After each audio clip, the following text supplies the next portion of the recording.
আজকে আমরা কার্যক্ষমতা শক্তি যেটা যেটা আজকে আলোচনা করব সেটা হচ্ছে কি না, এই যে আগের দিন আমরা যেটা করেছিলাম যে যান্ত্রিক শক্তি কাকে বলে সেটা দেখেছিলাম যে যান্ত্রিক শক্তির সংরক্ষণ নীতি যেটা দেখেছিলাম যে যদি কোনোভাবে বল যদি ক্ষয় না হয় তাহলে বস্তুর যান্ত্রিক শক্তি সেটা কি হবে না সর্বদা অপরিবর্তিত থাকবে বা সমান থাকবে।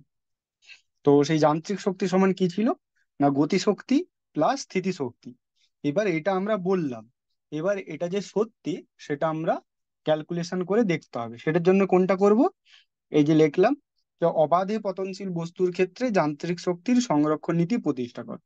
ঠিক আছে, এইখানে আমরা কি চেক করব, এইখানে আমরা চেক করব যে একটা বস্তুকে অবাধে পতনশীল মানে কোনো বাধা নেই, জাস্ট ছেড়ে দিলাম উপরে, ধরো হাতে একটা বল ধরা আছে, ছেড়ে দিলাম, ওইটা উপর থেকে মাটিতে পড়ছে। এরকম যখন একটা বস্তু পড়ছে, সেই বস্তুর যখন উপরে ছিল তখন যে যান্ত্রিক শক্তি মানে গতিশক্তি প্লাস স্থিতিশক্তি, এবং মাটিতে পড়ার পরে তার গতিশক্তি স্থিতিশক্তি একই থাকে কিনা সেটা আমরা চেক করব, মানে দুটোর যোগফল। ঠিক আছে, যান্ত্রিক শক্তিটা এক থাকে কিনা সেটা আমরা চেক করব। তাহলে আমরা কি হবে না, তাহলে বুঝতে পারবো যে আমরা এখানে যে যান্ত্রিক শক্তি সংরক্ষণ সূত্রটা বা নীতিটা যেটা বললাম সেটা সঠিক না ভুল সেটা আমরা চেক করব। তার জন্য কি করব না, প্রথমে ধরো এখানে একটা বল আছে,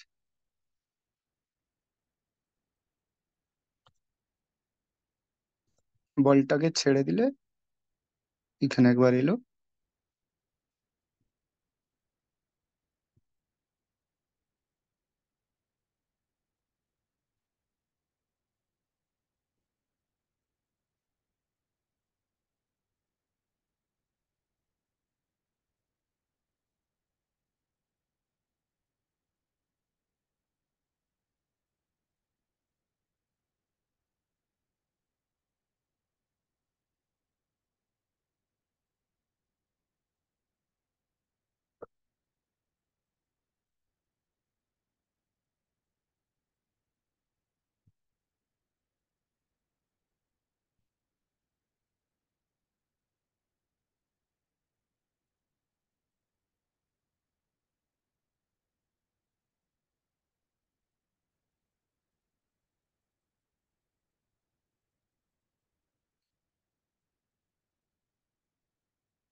আচ্ছা, তাহলে কি না, এ পজিশনে বলটা ছিল, ঠিক আছে, এ পজিশনে বলটা ছিল, এবার এ পজিশন থেকে বলটাকে ছেড়ে দেওয়া হলো। তো কি হবে না, বলটা পড়ছে, পড়ার সময় একটা সময় বি পজিশনে আসবে, তারপরে সি পজিশনে ধরো পড়ছে। আমি জাস্ট তিনটে পজিশনই নিলাম, অন্য যে কোনো পজিশন নিতে পারি। এবার ধরো এই ভূমি থেকে, এটা হচ্ছে ভূমি, ভূমি থেকে কতটা উঁচুতে প্রথমে বলটা ছিল এ বিন্দুটা, সেটা ছিল এই উচ্চতায়। ঠিক আছে, যখন পড়ছে, যখন বি বিন্দুতে এলো বি পজিশনে, তখন হাইট কত, তখন হচ্ছে H1, হাইট হচ্ছে H1। তাহলে বাকি হাইটটা বি থেকে সি কত হবে না, টোটাল মাইনাস H1টা। তার মানে কি না, এখানে এ সি সমান হচ্ছে এইচ, এ বি সমান H1, বি সি সমান তাহলে কত হবে না, এসি মাইনাস এবি সমান H-H1। ঠিক আছে, এই তিনটে জিনিস আমাকে দেওয়া আছে। আর কি দেওয়া আছে, বলের ভর, বলের ভর কত ধরে নিচ্ছি এম, এটা এটা আমার কাছে দেওয়া আছে। এইবার আমি তোমাদেরকে জিজ্ঞেস করবো এক একটা করে, তারপরে তোমরা আমাকে বলবে। প্রথমে এ পজিশনে আমরা যান্ত্রিক শক্তি, প্রত্যেকটা পজিশনে যান্ত্রিক শক্তি দেখব। আমাদের এখানে কি প্রমাণ করতে হবে না, যেহেতু যান্ত্রিক শক্তি সংরক্ষণ নীতি বলেছে বল ক্ষয় না হলে যে কোনো অবস্থাতে বল ক্ষয় মানে হচ্ছে, সরি, শক্তি ক্ষয় না হলে যে কোনো অবস্থাতে কি হবে, না গতিশক্তি আর স্থিতিশক্তি এই দুটোর যোগফল সবসময় একই হবে। তার মানে এ বিন্দুর যান্ত্রিক শক্তি, বি বিন্দুর যান্ত্রিক শক্তি আর সি বিন্দুর যান্ত্রিক শক্তি সমান হবে। ঠিক আছে? তার মানে কি প্রমাণ করতে হবে আমাদেরকে, না যান্ত্রিক শক্তি কোন বিন্দুতে, এ সমান কি হবে, যান্ত্রিক শক্তি বি সমান সমান যান্ত্রিক শক্তি সি।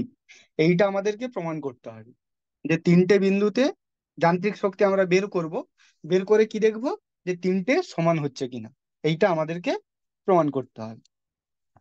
তো এটা আমি মুছে দিচ্ছি। তো ফার্স্ট কি হবে, না ফার্স্ট এ বিন্দুতে বলের যান্ত্রিক শক্তি কত সেটা বের করব। 1 নম্বর, এ বিন্দুতে বলটির যান্ত্রিক শক্তি সমান কি হবে, না এ বিন্দুতে বলের গতিশক্তি প্লাস এ বিন্দুতে বলের স্থিতিশক্তি। ঠিক আছে? তাহলে এ বিন্দুতে যান্ত্রিক শক্তি কি হবে, না এ বিন্দুতে ওই বলটার গতিশক্তি প্লাস বলটার স্থিতিশক্তি। এইবার বলো যে এ বিন্দুতে বলটার গতিশক্তি কত হবে। কোন একজন স্কুল বলো, এ বিন্দুতে বলটার গতিশক্তি কি হবে এই বিন্দুতে, যখন আমি স্থির অবস্থায় এ বিন্দুতে ছিল সেখান থেকে বলটা ছেড়েছি, তাহলে এ বিন্দুতে বলটার গতিশক্তি কত। এখানে দেখো সূত্র লিখে দিয়েছিলাম আমি, যে গতিশক্তি আর স্থিতিশক্তির সূত্র আমি লিখে দিয়েছি। আমাকে বলো যে এ বিন্দুতে বলটার গতিশক্তি আর স্থিতিশক্তি এই দুটো বল।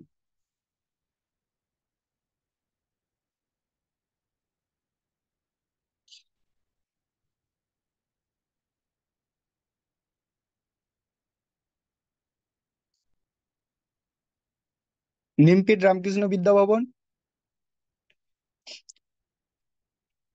তোমাদের কাছে মাইক আছে? মাইকটা অন করো।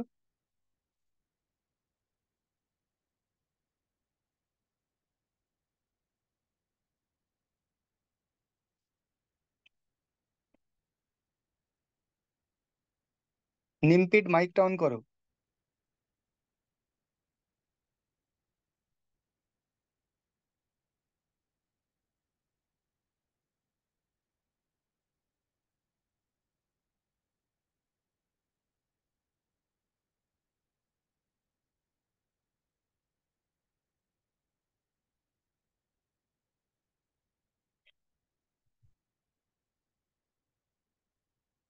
কোন নগর, কেআরএসবি?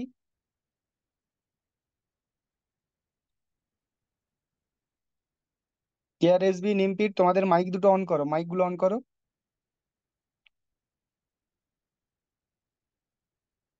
তোমাদের স্যারকে বলো মাইকটা অন করে দিতে।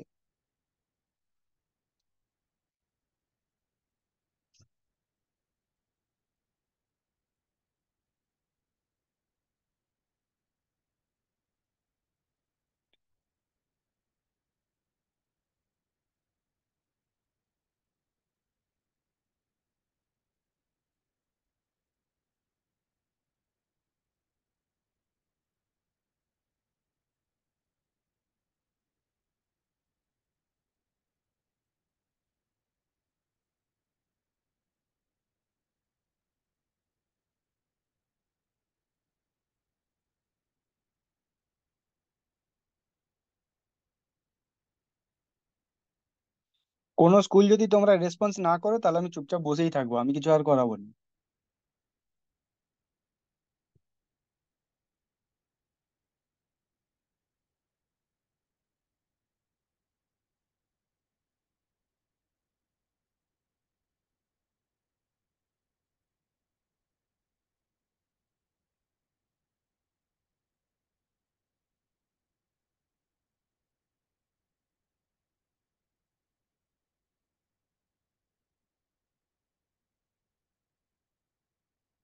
নসিগ্রাম হাই স্কুল, বিএমএইচএস, শিবপুর বিএইচএস। তোমাদের কারোর ক্যামেরা অন নেই। ক্যামেরাটা অন করো আর মাইকটা অন করো।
তো এ বিন্দুতে যেহেতু বলটা স্থির ছিল, তাহলে বলের কোনো বেগ নেই, তাহলে গতিশক্তি জিরো। এ বিন্দুতে যেহেতু স্থির অবস্থা থেকে শুরু হচ্ছিল, এ বিন্দুতে বলের গতিশক্তি জিরো। স্থিতিশক্তি কত হবে? স্থিতিশক্তি আমরা জানি mgh। বলের ভর এখানে এম দেওয়া আছে। জি হচ্ছে অভিকর্ষজ ত্বরণ। আর এইচ কেন হচ্ছে না, কারণ এ বিন্দু থেকে ভূমির উচ্চতা হচ্ছে এইচ। এ বিন্দুটা এইচ উচ্চতায় আছে। তাহলে এ বিন্দুতে টোটাল যান্ত্রিক শক্তি কত? Zero plus mgh। তাহলে টোটাল হবে mgh। এটা হলো এ বিন্দুতে বলটার যান্ত্রিক শক্তি। দুই, বি বিন্দুতে বলটির যান্ত্রিক শক্তি। তাহলে একই রকম, আমাকে গতিশক্তি প্লাস স্থিতিশক্তি বের করতে হবে। তাহলে যখন বি বিন্দুতে যখন এলো, বি বিন্দুতে কত হবে? না, বি বিন্দুতে গতিশক্তিটা দেখছি। প্রথমে স্থিতিশক্তি বের করে নিই। কত উচ্চতায় আছে? এইচ মাইনাস এই যে বিসি যেটা আছে, এইচ মাইনাস H1। তাহলে এই উচ্চতায় আছে। তাহলে স্থিতিশক্তি কত হবে? না, mgH - H1 প্লাস গতিশক্তির জন্য কি করতে হবে আমাকে?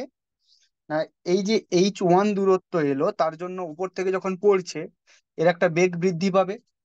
সেই বেগটা কত হবে সেটা আমাকে মেজার করতে হবে। তো আমরা কিছু সূত্র জানি। এক কি, না, v is equal to u plus g t. আর দুই, s is equal to u t plus half g t square. V square সমান you square plus 2g s. এখানে এর জায়গায় জি লিখেছি কারণ ওপর থেকে নিচে পড়ছে, অভিকর্ষজ ত্বরণ কাজ করবে। যেহেতু এখানে টাইমের কোনো ব্যাপার নেই, তাহলে ফার্স্ট সূত্রটা কাজে লাগছে না। দ্বিতীয়টাও কাজে লাগবে না, টাইম আছে। তৃতীয়টা কাজে লাগবে, কারণ কি, এসটাকে আমরা হাইট দিয়ে নিতে পারবো। জি আছে, ইউ এখানে জিরো, তাহলে ভি পেয়ে যাব। ঠিক আছে, এই তিনটে জিনিস থেকে আমরা পেয়ে যাব।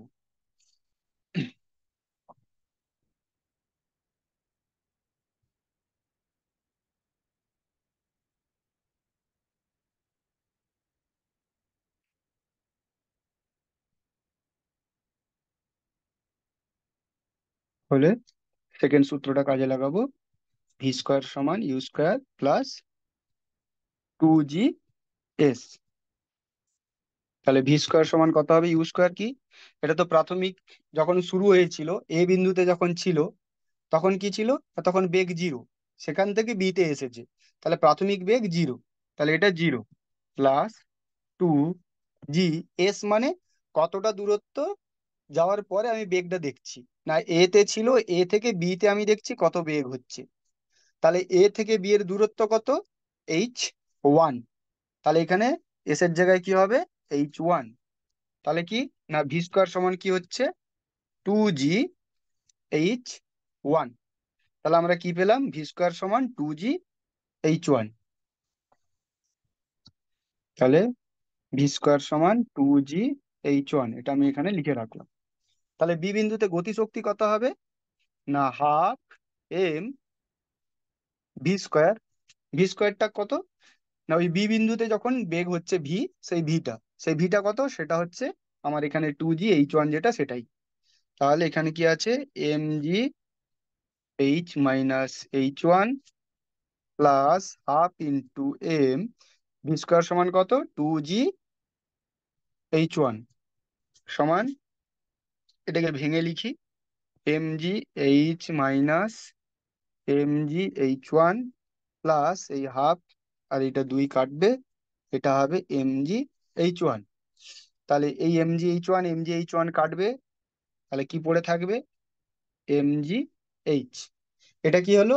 বি বিন্দুতে যান্ত্রিক শক্তি, যার প্রথমটা হচ্ছে কি mgH - H1টা স্থিতি শক্তি, আর হাফ এম ভি স্কোয়ারটা হচ্ছে গতি শক্তি। এইবার সি বিন্দুতে দেখব।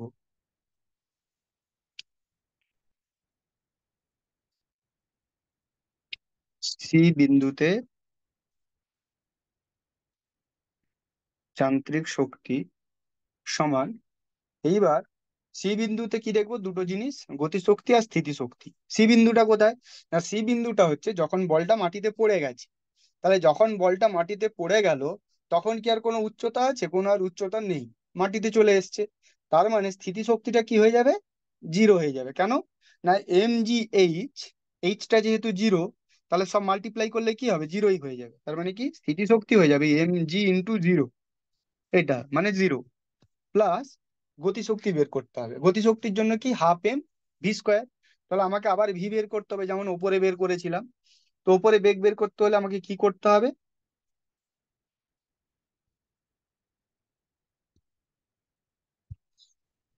ওপরে বেগ পেতে হলে বেগের জন্য আমাকে কি করতে হবে? না ভিটা ক্যালকুলেট করতে হবে। কিভাবে করব? না ভি স্কোয়ার সমান you square plus 2G S, এই সূত্রটা কাজে লাগাবো। তাহলে ভি স্কোয়ার সমান কত হবে? এবার আমি ধরছি এ বিন্দু থেকে ভূমিতে পড়লো, তাহলে কতটা বেগ হবে? তার মানে কি এখান থেকে এখানে যখন এলো, বেগটা জিরো থেকে কত হবে? তাহলে প্রাথমিক কত ছিল? জিরো, প্লাস 2G S কত? এস হচ্ছে উচ্চতা। উচ্চতাটা কত? এ থেকে ভূমি পর্যন্ত উচ্চতা হচ্ছে এইচ, টোটালটা।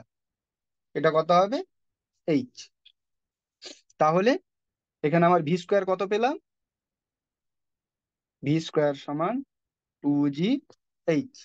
তাহলে এখানে কি হবে? গতিশক্তিটা তাহলে কত হবে? Half M V square. V এর ভ্যালু কত? না ভি এর ভ্যালু হচ্ছে 2G H, এটা। ভি স্কোয়ার সমান 2G H,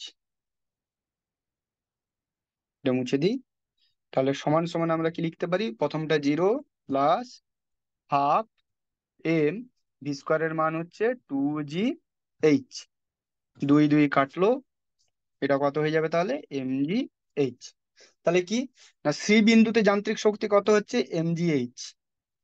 বি বিন্দুতে কত? mgH। এ বিন্দুতে কত? এ বিন্দুতেও mgH। তার মানে আমরা যেটা বলেছিলাম, যে যান্ত্রিক শক্তি যে কোনো পজিশনেই সবসময় কি থাকবে? একই থাকবে। সেটাই আমরা দেখলাম কি, না যান্ত্রিক শক্তি সব জায়গায় কি হচ্ছে? mgH। এ বিন্দু, বি বিন্দু, সি বিন্দু সব জায়গাতেই কি হচ্ছে? যান্ত্রিক শক্তি একই আছে। চেঞ্জ কি হচ্ছে? না স্থিতি শক্তি আর গতি শক্তির মধ্যে চেঞ্জ হচ্ছে। সেখানে কিরকম চেঞ্জ? না হচ্ছে, দেখা যাচ্ছে যে গতিশক্তি যখন বাড়ছে, গতিশক্তি বাড়লে কি হচ্ছে? সমান সমান কি? না স্থিতিশক্তি কমছে। আর যদি গতিশক্তি যদি কমতো, তাহলে কি স্থিতিশক্তি বাড়তো। তার মানে বলটা নিচে পড়ার জায়গায় যদি নিচ থেকে উপরের দিকে ছুঁড়তাম, তাহলে কি হতো?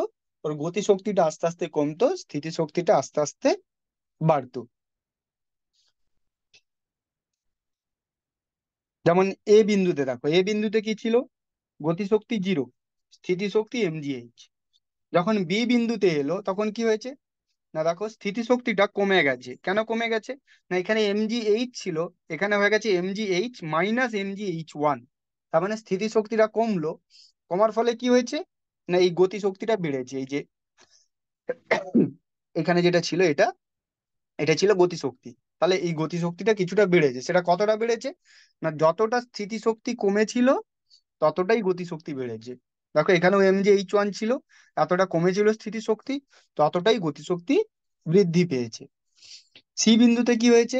না, সি বিন্দুতে যখন স্থিতিশক্তিটা পুরো জিরো হয়ে গেছে, সেটাই কি হয়েছে, সেটাই পুরোটা গতিশক্তিতে কনভার্ট হয়ে গেছে। তার মানে স্থিতিশক্তি গতিশক্তি নিজেদের মধ্যে চেঞ্জ হয়, কিন্তু তাদের যোগফল টোটালটা সবসময় একই থাকে। তো এইটার সাথে সাথে আমাদের এই চ্যাপ্টারটা শেষ। নেক্সট দিন আমরা নতুন কিছু একটা শুরু করব, এবং তার সাথে তার আগে আমরা কোশ্চেন অ্যান্সার একটু আলোচনা করব।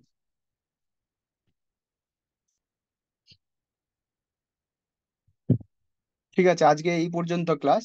আচ্ছা, তোমাদের নেক্সট চ্যাপ্টার, তোমাদের হিট চ্যাপ্টার কি এক্সাম হয়ে গেছে না? নেক্সট হিট চ্যাপ্টার শুরু করলে ঠিক হবে? হিট মানে তাপ, তাপ চ্যাপ্টার।